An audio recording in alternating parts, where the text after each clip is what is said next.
Okay, so now we're going to talk about the list getting process.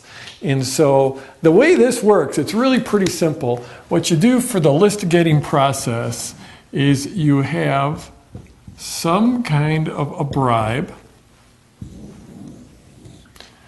and then you have some traffic sources.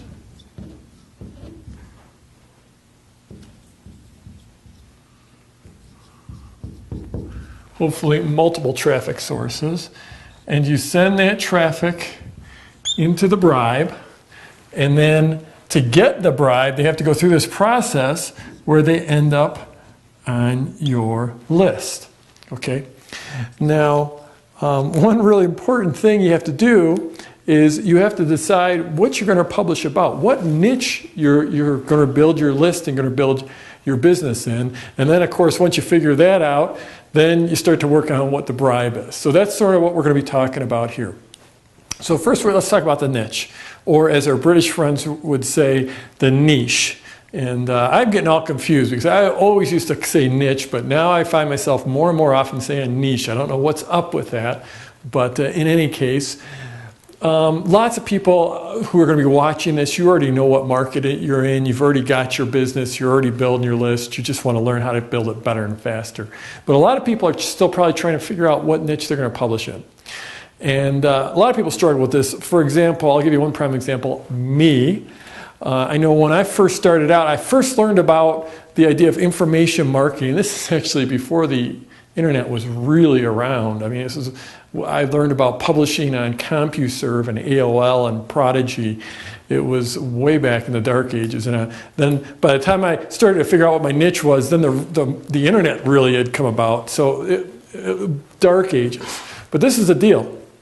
Is back then, I was studying the stock market a lot, like every day. I wanted to be a trader. I wanted to trade the stock market for a living. So I would study the market. I was doing all kinds of computer modeling and just obsessed about the stock market, just putting all my time into the market, trying to figure it out, trying to figure out how to trade it, trying to figure out different ways of predicting what would happen with prices.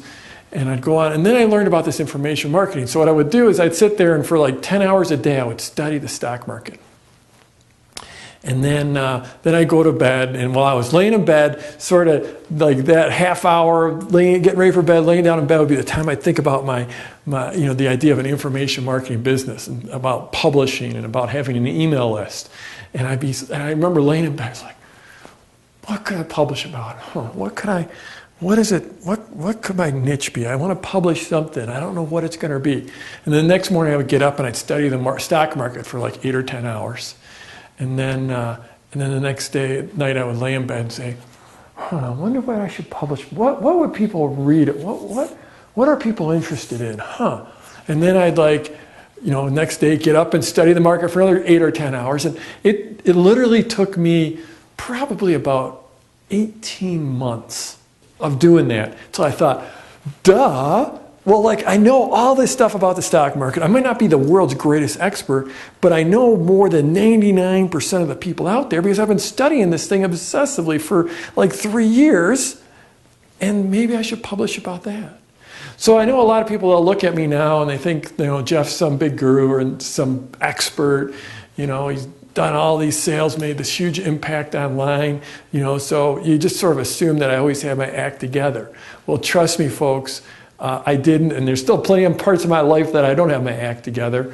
I do know a little bit about publishing via email, but it took me like 18 months when it was just obvious, like right in front of my face, what I should be publishing about. I couldn't figure it out. So if you're struggling, give yourself a break. Lots of people struggle with this. There's a couple different ways you can go. You can either publish about something you love, or you can just be a complete mercenary and find a good market to publish in. Neither one of those is the right answer for everyone. Frankly, if I was doing just writing about what I loved, I'd probably just have, I'd write about mountain biking and eating pizza and maybe some whitewater kayaking thrown in there. Maybe every now and then I'll write about skiing, maybe a little bit of guitar. But really it'd be about mountain biking and going out to eat pizza after I go mountain biking. Probably not a lot of people, actually I could publish about mountain biking. There are a lot of people that care about that.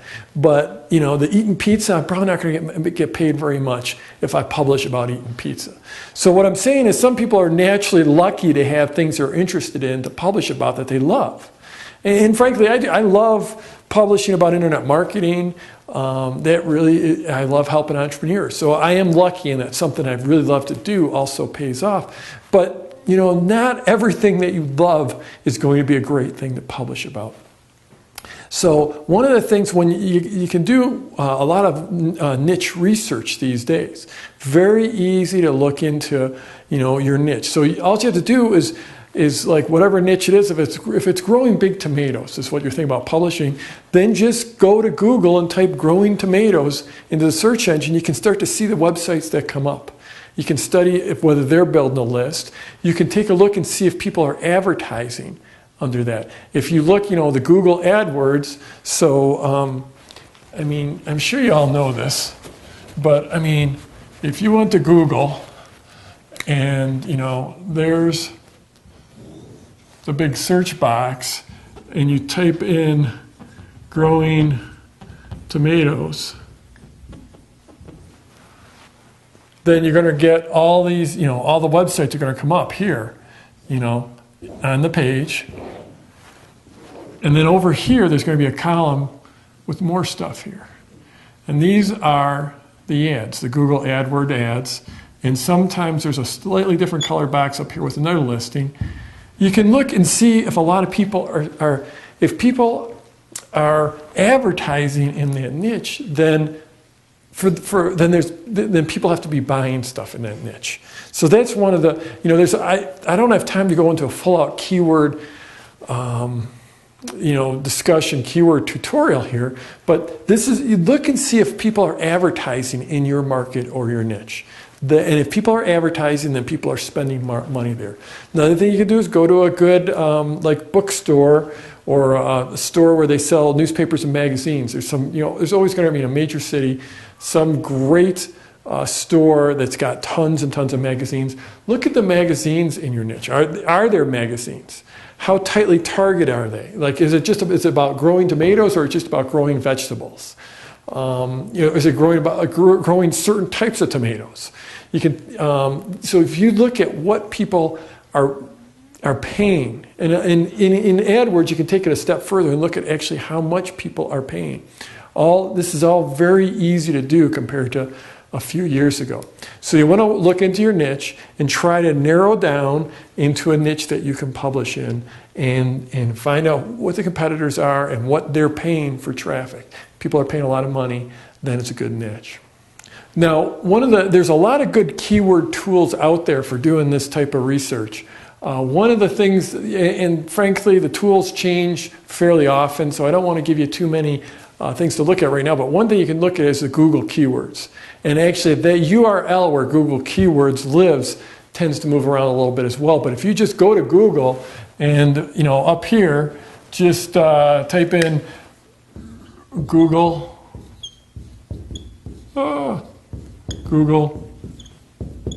Keywords and hit the search button, and you'll be able to find the URL where they currently have their keyword tool living right now. So that way you can you can do the keywords research to see, like if you were going to go to Google Keywords, you go to their keyword tool, you would type in growing tomatoes, and then you would see what people are searching for in that niche. That can help you quite a bit with your niche research.